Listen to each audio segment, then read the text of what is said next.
everybody, hope you're doing really well and welcome to my spoiler-free review of If I Had Your Face by Frances Cha. This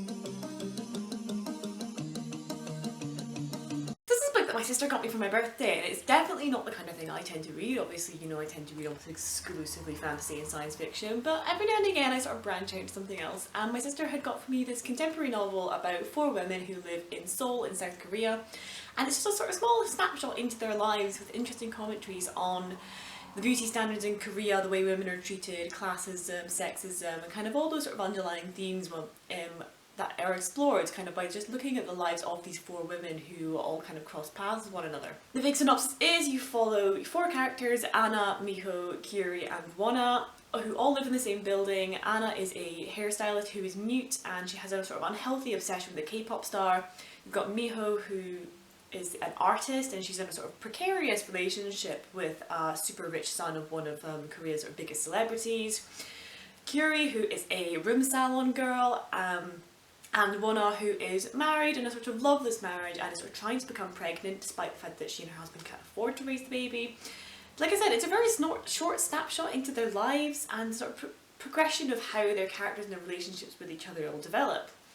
Some of the characters and their stories, I'll start with Kiri. I feel like she had a really strong voice and presence in this book, and it's through her that we really see the theme of beauty and beauty standards within Korea. For those that don't know, like I said, she's a room salon girl, and that's basically almost like a sort of like nightclub type idea or something where men go to pay to have pretty girls like Kiri to spend time with them, and a lot of these girls are constantly in debt to the people that they work for, so once you're in this life it's very difficult for you to get yourself out of it. Almost all of them have gone through really intense surgery and stuff to make look a certain way and really conform to the impossibly high beauty standards that there are in Korea. And it was really interesting sort of thing because obviously I've heard about kind of like that plastic surgery culture and the sort of beauty standards culture in Korea, but it was really interesting actually to read a book that actually focuses in on that and focuses in the negative, obviously the negative part of it and things, and kind of how these people, they're aware that it's not great, but at the same time this is Kiri's best option for a job. She's kind of in this life, she was in a worse position beforehand, so she kind of sees it as her way out of that. She's a really interesting character. She's quite vain and she doesn't enjoy the life that she leads, but there's part of her that wants to get out of it and make a meaningful relationship with someone, but she kind of feels that she can't. She's not a particularly likeable character, and I would say that almost all these characters aren't particularly likeable, but she's definitely sympathetic, and that's one thing I think I liked about the book, was how all the characters are selfish and not particularly likeable, but you can still empathise with their situation and just kind of makes them all feel like really real people. Kiri's kind of arc in this book is really just sort of trying to find her way out of the situation she's in, and actually not be as so vain and up herself really as she perhaps is at the start of the book, so I did really enjoy her character journey. Miho was always a really good character as well. She's an artist who doesn't really want to rely on her rich boyfriend for her work, and she's kind of haunted by the recent death of one of her friends who committed suicide a few months ago. And as the book progresses, Miho has to sort of confront the reality of her relationship and decide kind of what to do about it. I think what I liked about her arc was her kind of learning to get a bit of revenge on someone and deal with her own guilt about the way that some things have worked out in regards to her friend who died and her current boyfriend.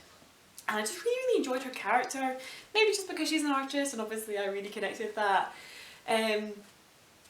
But she was just a really interesting character. I really liked where her character went. I actually wanted to see more of her kind of thing after this book because I feel like she's almost about to be going down a really interesting path. But I'll kind of come back to that later. We also got Wona, who didn't really have as much depth to her as I perhaps wanted her to have. Her character was very much someone who had been ill-treated as a child, so she married to escape that and feel supported, and for some reason she feels that a child will be the best way for her to heal. But she has a very strained relationship with her husband. As we said, she and her husband can't actually really afford to have a baby, but they both want one, especially Wona. She's quite an isolated character and we don't really see too much of her. She's got quite a small part in this book, but I did like how she came into the story amongst these sorts of other girls, how she sees the girls in the book and how they form a friendship. Her arc did feel a bit bare bones though.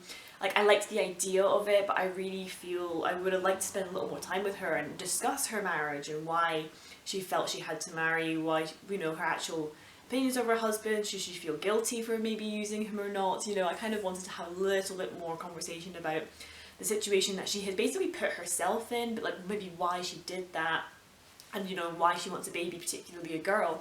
There's some really, really interesting sort of ideas around that, and I just feel it wasn't explored as much as I wanted it to be, because as you can see, this is quite a short book. Finally, we've got Anna, who is the mute hairstylist who has an obsession with a K-pop idol. I was expecting her story to be more interesting than it was. You know, those sorts of obsessive fans in K-pop are insane. And you get a bit of a look into her character that suggests that she could absolutely go to complete extremes to see and spend time with her idol. But I feel like the book didn't deliver on that. It was almost like the author didn't want to cross that line from making Anna have a slightly too unhealthy relationship with an idol to pushing her over into she will do anything to like get close to him. You know, I really feel like they didn't push that as much as I perhaps would have liked. And you kind of get this sort of like glimpse into her character that suggests that she would go that far. So I feel like there was almost like a missed opportunity there to really look into the mind of some of these people who get obsessed with K-pop idols and why they go to the lengths that they do. But she still has a really, really good character journey, almost facing the realities of K-pop idolism and the way that they're marketed to fans like her versus kind of what's actually going on with these real people in their real lives. You know, and I liked her friendship with her roommate in this book, you know, kind of gave her something else to focus on. And I liked how she's the one that reaches out to Wanna towards the end of the book, sort of to be, create that bridge and that friendship and stuff. She was a really, really interesting character, you know, she almost comes across as this quiet, sweet girl, but then you find that she's got a bit of a nasty side to her sort of thing. But I did really like her character, but I just kind of wish that they just pushed that kind of crazy fan aspect a little bit more than you did, because that would have been really interesting to see. Particularly to see her roommate and Curie and all her other friends' reactions to that, because they almost in the book kind of speak, oh yeah, Anna's just a little bit too in love with that idol. You know, almost would have been interesting to see them be like, oh, she's really being quite intense now, should we maybe stop her? That maybe would have been interesting to see. I really liked how this book kind of provided a really short snapshot into these girls' lives. It definitely feels like a really short book, and I would almost say that you feel like you want to keep reading, you want a sequel to this, because you almost feel like the meat of the story is in what happens next. But I almost liked that it felt that way. It made for a really compelling read, and it felt like these could be real people living in Seoul right now. You know, and the author's just providing a glimpse into their lives. And I liked how it touched on classism, sexism and the impossible beauty standards within Korea. I think it's very relevant, and it's also really interesting to see in this book, because obviously kind of in the West we don't really hear as much about it as, you know, you maybe should do kind of things. So it was really, really interesting sort of to see into this side of the country. I didn't really like how the author didn't push the characters as much as I was expecting. As I said, Curie definitely had the strongest presence in the book. I feel like the author came up with her story and then added the remaining 4 afterwards. The remaining 3, sorry. I would have liked to see more of Miho and Wanna, and have slightly stronger arcs for the two of them. Similarly with Anna, like I said, I feel like her character development feels like it happens quite abruptly, and I would have liked to see a bit more time spent into her changing. Particularly kind of seeing what she goes from in the start to how she ends up at the end. I really feel like that happens almost a little bit too quick, with only sort of one kind of catalyst for that. It is a short book, and I feel like it tries ever so slightly to do too much, but on the whole still a really, really enjoyable read, and one I recommend. It's not the kind of book I tend to read, so it was definitely a fun step away from my comfort zone. The writing itself was very easy to read as well. I thought it was really well written. You know, very easy to imagine stuff, the dialogue was good, so from that point of view it was absolutely fantastic, you know, really, really great writing. I would definitely like Frances Cha's writing. But yeah, that's basically it for If I Had Your Face. I did really, really like it. Like I said, it has really, really interesting themes and interesting characters.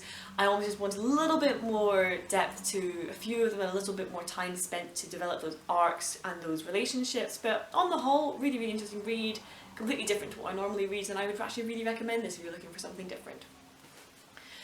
So, have you read If I Had Your Face by Frances Cha? What did you think? Let me know in the comments down below. I'd love to hear from you. If you do go away and read this book, please do come back and let me know what you thought of it. I would love to hear from you. If you reached the end of this video, feel free to like and feel free to subscribe. I post 2 videos a week. But thank you so much for watching. I'll see you next time.